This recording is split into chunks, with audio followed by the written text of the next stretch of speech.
අපි අද බලමු අනුමාපනවලදී ඒ වගේ pH අගේ වෙනස් වීමත් එක්ක අඳින pH වක්‍ර ගැන. ඒ වගේම අපි මේ pH වක්‍ර වලින් අවබෝධ කරගෙන අපිට පුළුවන් මේවට හරියන්නේ මොන දර්ශකයේද කියලා තෝරගන්න. අපි බලමු ඒක කොහොමද කරන්න කියලා. ඔයාලට මේ මුලින්ම තියෙන pH වක්‍රය පෙන්නලා තියෙන්නේ ප්‍රබල ආම්ලයක් සහ ප්‍රබල බෂ්මයක් අතර ප්‍රතික්‍රියාවකදී මේ pH වෙනස් වෙන ආකාරය. එතකොට මේකෙදී මේ ඇඳලා තියෙන වක්‍ර වලට අනුව අපි මේ බලලා තියෙන්නේ pH බලලා තියෙන්නේ ෆ්ලාස්ක් එකේ. කියන ෆ්ලාස්ක් එකේ තියෙන ද්‍රාවණයේ pH තමයි මේ තියෙන්නේ. ඊගාවට මේකේ x අක්ෂයට තියෙන්නේ අපි අර බියරෙට් එකෙන් ඇඩ් කරන බෂ්මයේ වොලියුම් එක, බෂ්මයේ පරිමාව. එතකොට අපි එන්න බෂ්මයේ පරිමාවය එකතු කරද්දී කොහොමද pH අගේ වෙනස් වෙන්නේ කියලා තමයි මේකේ මේ ඇඳලා තියෙන්නේ. එතකොට අපේ ෆ්ලාස්ක් එකේ තියෙන්නේ මේ වෙලාවේදී ඇසිඩ් එකක්නේ. ඒකින්ද එහෙනම් pH අගය 7ට අඩු. මේක ප්‍රබල අම්ලයකින්ද pH 1 2 ඒ අතරේ වගේ තියෙන අගයක් තමයි මුලින්ම හම්බෙන්නේ. ඒ කියන්නේ බියරෙට් එකේ පොඩි පරිමාවක්වත් අපි එකතු කරලා නැති වෙලා. ඒ කියන්නේ බියරෙට් පරිමාව 0 වෙද්දී අපේ ෆ්ලාස්ක් එකේ තියෙන ද්‍රාවණය විතර pH අගය තමයි මුලින්ම තියෙන්නේ. ඊට පස්සේ තමයි එන්න ඉහළට යන විදිහට මේ වක්‍රය ඇඳලා තියෙන්නේ. එතකොට මේ අවස්ථාව බලන්න මේකෙදි මේ ප්‍රබල ආම්ලයක් ප්‍රබල බෂ්මයක් එක්කනේ ප්‍රතික්‍රියා කරන්නේ. අපි හිතමු මේ ප්‍රබල ආම්ලය HCl හයිඩ්‍රොක්ලෝරික් ආම්ලය, ඒ වගේම ප්‍රබල බෂ්මය සෝඩියම් හයිඩ්‍රොක්සයිඩ් කියලා.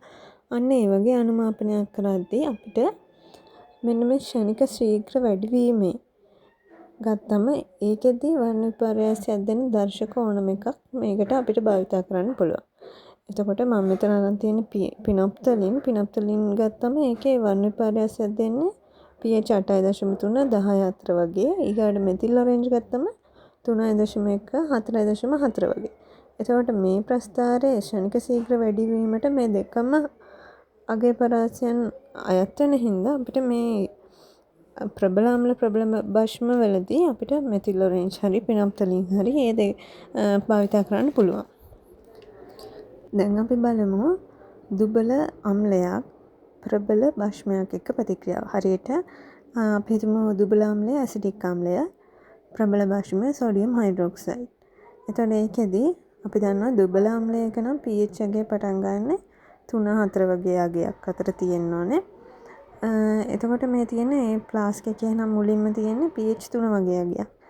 ඒ අගයේ ඉඳන් එන්න අර වොලියුම් බියරෙට් එකෙන් එකතු කරන වොලියුම් එක වැඩි වෙද්දී pH අගය කොහොමද වෙනස් වෙන්නේ කියලා තමයි මේ chart එකේ තියෙන්නේ. එතකොට ඔයාලට පේනවා ඇති ඒකට අදාළව ගත්තොත් අපිට මෙතිල් ඔරෙන්ජ් ඉන්න රේන්ජ් එක මේකේ ක්ෂණික ශීඝ්‍ර වැඩිවීමට අහු වෙන්නේ නැහැ. හැබැයි පිනොප්තලින් ගේ රේන්ජ් එක 8.3 10 මේකට අහු වෙනවා. ඒ කියන්නේ මේක අතර තියෙන ක්ෂණික ශීඝ්‍ර වැඩිවීමදී තමයි අපි මේක බලන්න ඕනේ. මොකද ඒකනේ අර එක ඩ්‍රොප් එකක් ආපු ගමන් වර්ණ විපර්යාසයක් දෙන්නේ.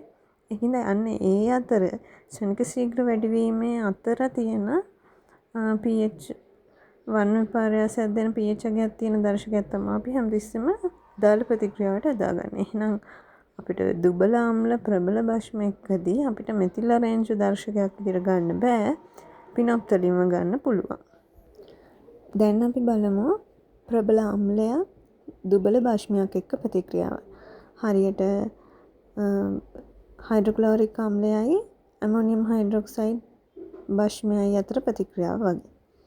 එතකොට මේකෙදී ඔන්න ෆ්ලාස්ක් එකේ තියෙන්නේ ප්‍රබල ආම්ලයකින්ද ඒකේ තියෙන්නේ pH අගය 1 විතර 1 2 අතර වගේ. එහෙම ඉඳලා අර බියරෙට් එකේ වොලියුම් එක එන්න ඇඩ් වෙන කොහොමද pH වෙනස් වෙන්නේ කියලා.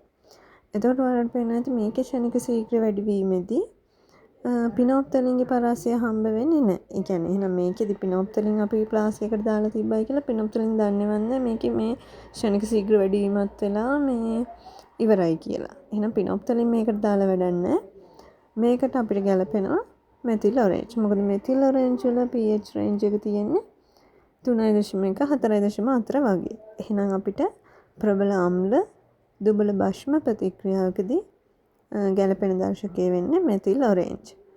පිනොප්තලින්ම මේක යොදා ගන්න බෑ. දැන් බලමු දුබල අම්ලයක් සහ දුබල භෂ්මයක් අතර ප්‍රතික්‍රියාව. හරියට ඇසිටික් අම්ලයයි ඇමෝනියම් හයිඩ්‍රොක්සයිඩ් භෂ්මයයි වගේ. එතකොට ඒකෙදී අපි දන්නවා එහෙනම් ප්ලාස්ටිකයේ pH පටන් ගන්නෙ 3-4 වගේ අගයකින්. කියන්නේ දුබල අම්ලයක් හින්දා. ඊට පස්සේ එන්න අපි බියුරට් එකේ වොලියුම් එක ඇඩ් වෙද්දී මේකේ pH අගය වෙනස් වෙනවා. හැබැයි මේකේ අපිට පැහැදිලි ක්ෂණික ශීඝ්‍ර වැඩිවීමක් නැහැ.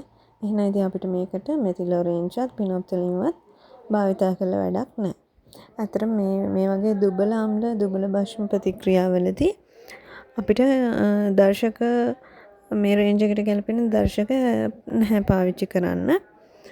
ඒ වගේම තමයි මම මෙතන කතා කරේ පිනොප්තලිනුයි මෙතිල් ඔරේන්ජ් ගැනයි.